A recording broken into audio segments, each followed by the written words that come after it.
So today we're gonna be replacing the little axle seal. Basically we need to take the whole CV assembly off, and then we're gonna have to put the little seal somewhere there. Using a 8mm Allen key, loosen up the hub before you lift up the car off the ground. Using a 19mm socket and a breaker bar, just take tension on the wheel nuts. So once you remove the hub, then you have this little O-ring.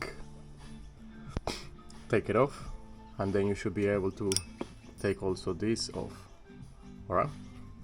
That will help you to release the tension here, and then you will be able to move this whole brake assembly to one of the sides. With a 22mm socket, you can remove this ball joint.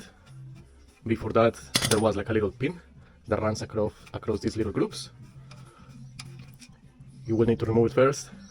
Once you get it up to this point, I would suggest using a ball joint breaker, which will make it a lot easier and safer because you're not gonna damage the thread. And definitely you don't want that. This freaking thing is expensive and hard to fix. So yeah, I would recommend that.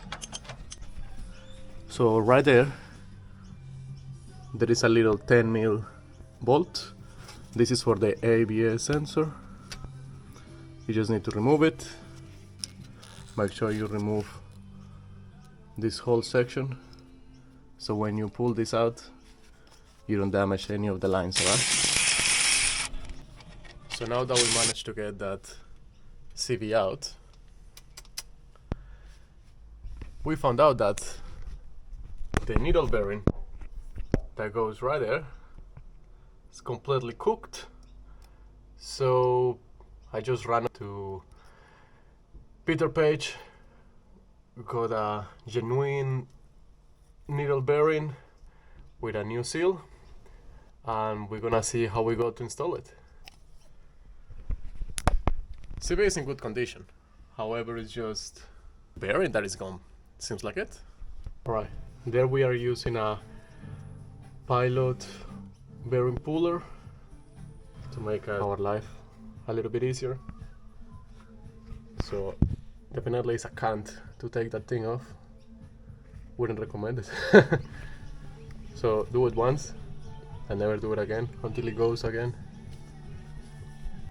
Alright, so now what we got there is we're trying to put the whole thing back together. We use a ratchet strap so we can get the bolts close enough. Then we just basically do in reverse whatever we just did before. Make sure you don't over tighten your bolts, and then once you put the car down. So now make sure that you tighten them up to torque. Alright. We have rattle guns as well, but it's better if you do it by hand. Then you're gonna feel exactly how tight it is. And yeah, off you go. I think it's finished. So I hope it's very helpful for you guys.